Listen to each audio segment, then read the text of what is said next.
The American Society of Composers, Authors and Publishers is an American not-for-profit performance rights organization that protects its members' musical copyrights by monitoring public performances of their music, whether via a broadcast or live performance, and compensating them accordingly. Ascap collects licensing fees from users of music created by Ascap members, then distributes them back to its members as royalties. In effect, the arrangement is the product of a compromise. When a song is played, the user does not have to pay the copyright holder directly, nor does the music creator have to bill a radio station for use of a song. In 2012, Ascap collected over $941 million in licensing fees and distributed $828.7 million in royalties to its members, with an 11.6% operating expense ratio. As of July 2013, Ascap membership included over 460,000 songwriters, composers, and music publishers. In the United States, Ascap competes with two other pros, Broadcast Music, Inc., and the Society of European Stage Authors and Composers. Non-exclusive. Unlike collecting societies outside of the United States, Ascap contract is non-exclusive, and although it is not so simple for a foreign person to join Ascap, it is possible. Ascap has an office in the United Kingdom. As the artist agreement is non-exclusive, authors can license using a Creative Commons license. Analyzing the Ascap Bill of Rights, it states, "We have the right to choose when and where our creative works may be used for free. If an author is going to use a Creative Commons license with another's works, this is the only authors' rights organization that has a non-exclusive contract that a foreign person can join. If an author uses a Creative Commons license and is not a member of a performing rights organization, and the works would generate royalties. These royalties are collected and given to publishers and artists that are members of these organizations." History. Ascap was founded by composer Victor Herbert at the Hotel Claridge in New York City on February 13, 1914, to protect the copyrighted musical compositions of its members, who were mostly writers and publishers associated with New York City's Tin Pan Alley. ASCAP's earliest members included their era's most active songwriters, Irving Berlin, Otto Harbach, James Weldon Johnson, Jerome Kern and John Philip Sousa. Subsequently, many other prominent songwriters became members. In 1919, Ascap and the Performing Rights Society of Great Britain signed the first reciprocal agreement for the representation of each other's members' works in their respective territories. Today, Ascap has global reciprocal agreements and licenses the U.S. performances of hundreds of thousands of international music creators. The advent of radio in the 1920s brought an important new source of income for Ascap. Radio stations originally only broadcast performers live, the performers working for free. Later, performers wanted to be paid, and recorded performances became more prevalent. Ascap started collecting license fees from the broadcasters. Between 1931 and 1939, Ascap increased royalty rates charged to broadcasters more than 400%. Antitrust lawsuits in the late 1930s. ASCAP's general control over most music and its membership requirements were considered to be in restraint of trade and illegal under the Sherman Antitrust Act. The Justice Department sued Ascap in 1937 but abandoned the case. The Justice Department sued again in 1941, and the case was settled with a consent decree in which the most important points were that Ascap must fairly set rates and not discriminate between customers who have basically the same requirements to license music or similar standing. Also, anyone who is dissatisfied with the terms they can negotiate with Ascap or otherwise are unable to get a license may go to the court overseeing the consent decree and litigate the terms they find objectionable, and the terms set by the court will be binding upon the licensee and Ascap. BMI also signed a consent decree in 1941, although the terms were much more favorable to BMI than those applied to Ascap. Ascap boycott in 1940, when Ascap tried to double its license fees again. Radio broadcasters formed a boycott of Ascap and founded a competing royalty agency, Broadcast Music Incorporated. During a 10-month period lasting from January 1 to October 29, 1941, no music licensed by Ascap was broadcast on NBC and CBS radio stations. Instead, the stations played regional music and styles that had been traditionally disdained by Ascap. When the differences between Ascap and the broadcasters were resolved in October 1941, Ascap agreed to settle for a lower fee than they had initially demanded.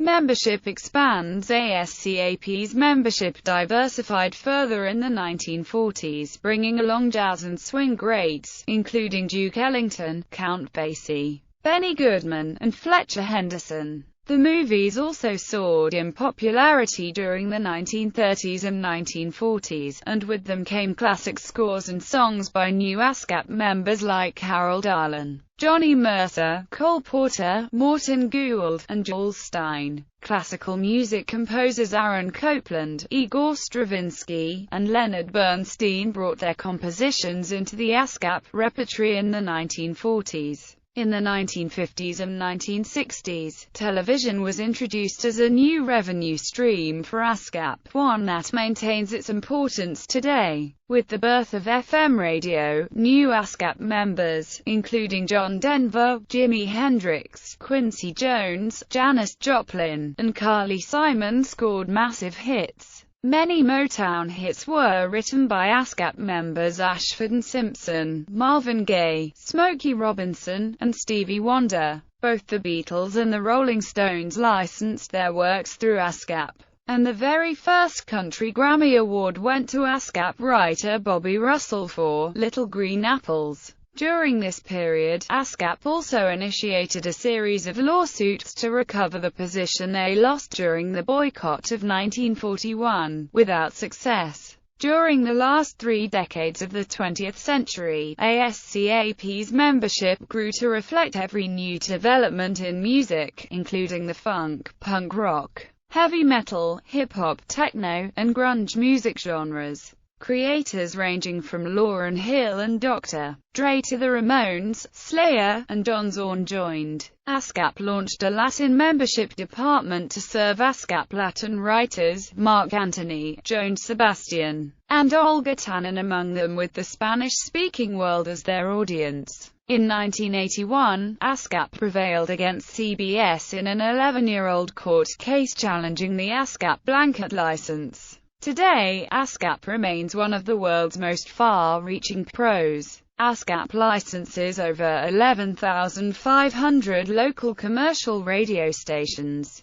more than 2,500 non-commercial radio broadcasters, and hundreds of thousands of general licensees. It maintains reciprocal relationships with nearly 100 foreign pros across 6 continents, and licenses billions of public performances worldwide each year. Ascap was the first U.S. pro to distribute royalties for performances on the Internet and continues to pursue and secure licenses for websites, digital music providers, and other new media. Awards. Ascap honors its top members in a series of annual awards shows in 7 different music categories: pop, rhythm and soul, film and television, Latin, country, Christian, and concert music. In addition, Ascap inducts jazz greats to its Jazz Wall of Fame in an annual ceremony held at ASCAP's New York City offices, and honors PRS members that license their works through Ascap at an annual awards gala in London, England.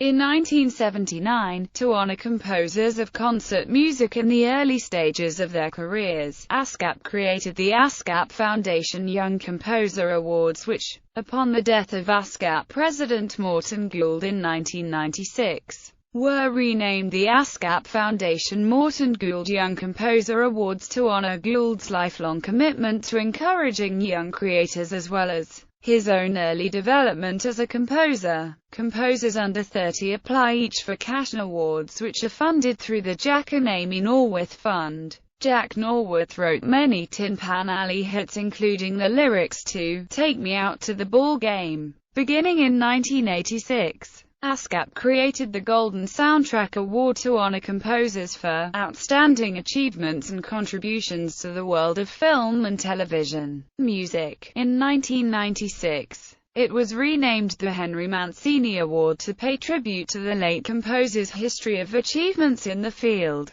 Through its annual Ascap Plus Awards program, Ascap compensates those writers whose works are substantially performed in venues and media outside of its surveys. Award amounts begin at $100. Ascap is the only pro with a cash awards program of this kind. Ascap also bestows the near-annual Deems Taylor Awards to writers and music journalists. Named after the first president of Ascap, Deems Taylor, they were established in 1967 to honor his memory. The Deems Taylor Award recognizes books, articles, broadcasts and websites on the subject of music selected for their excellence. Ascap offers the Ascap On Stage program, which gives Ascap members the opportunity to get paid for live performances at Ascap licensed venues. Ascap, I Create Music, Expo. In April 2006, Ascap inaugurated its annual Ascap, I Create Music, Expo, the first national conference fully dedicated to songwriting and composing. The first Expo featured workshops, panels,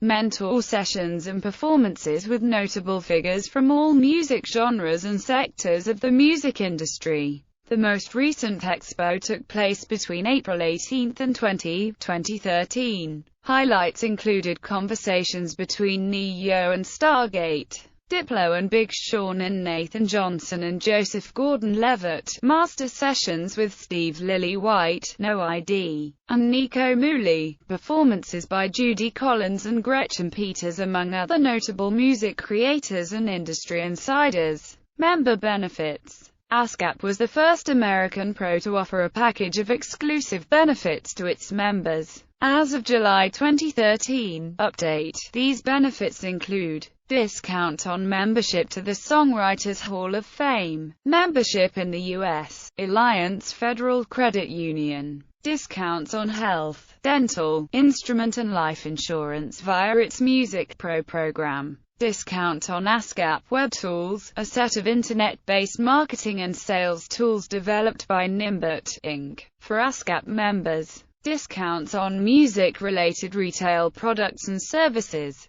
Hotel and rental car discounts. Playback Magazine. Ascap distributes to its members Playback, a magazine highlighting the progress and career accomplishments of ASCAP's writer and publisher members. Playback content is also available to the general public on ASCAP's website. Criticism. Ascap attracted media attention in 1996 when it threatened Girl Scouts of the USA and Boy Scouts of America camps that sang ASCAP's copyrighted works at camps with lawsuits for not paying licensing fees. These threats were later retracted. However, it has drawn negative attention for cracking down on licensing fees on other occasions as well, such as when it demanded that open mic events need to pay licensing. Ascap has also been criticized for its extremely non-transparent operations, including the refusal to release attendance records for board members,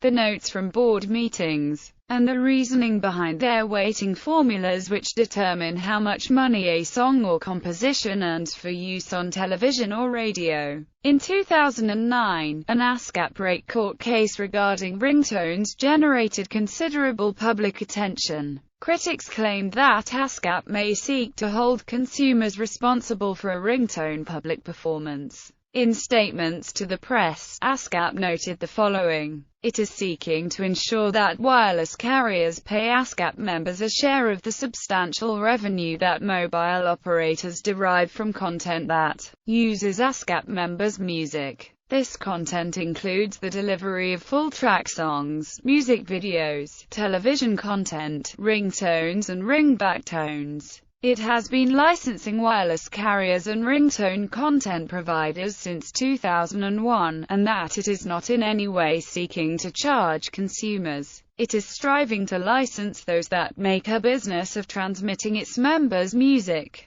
This holds true for any medium where businesses have been built by using this music as content or a service, whether terrestrial, broadcast, satellite, cable, internet or wireless carriers providing audio and video content. On October 14, 2009, a federal court ruled that, when a ringtone plays on a cellular telephone, even when that occurs in public, the user is exempt from copyright liability, and the cellular carrier is not liable either secondarily or directly. The ruling made clear that playing music in public, when done without any commercial purpose, does not infringe copyright. Further controversies arose involving Ascap in 2009 and 2010. The organization requested that some websites pay licensing fees on embedded YouTube videos, even though YouTube already pays licensing fees, and demanded payment from Amazon.com and iTunes for 30-second streaming previews of music tracks, which traditionally does not require a license, being considered a promotional vehicle for song sales. It also sued a Manhattan bar over the unlicensed use of music, naming Bruce Springsteen as a plaintiff without Springsteen being informed or consenting. In 2009, Mike Masnick, the founder and CEO of Floor 64, accused Ascap of keeping some royalties instead of passing them on to artists. He claimed Ascap collects royalties from all sizes of live performance on behalf of all the artists it represents, but passes on the royalties only to artists whose music is represented in one of the top 200 grossing U.S. tours of the year. In June 2010, Ascap sent letters to its members soliciting donations to fight entities that support weaker copyright restrictions, such as Public Knowledge, the Electronic Frontier Foundation, and Creative Commons, creating notable controversy as many argued that these licenses are a form of copyright and offer the artist an extra choice. Lawrence Lessig, a co-founder of Creative Commons, responded stating that they are not aiming to undermine copyright, and invited Ascap for a public debate. The offer was turned down by ASCAP's Paul Williams.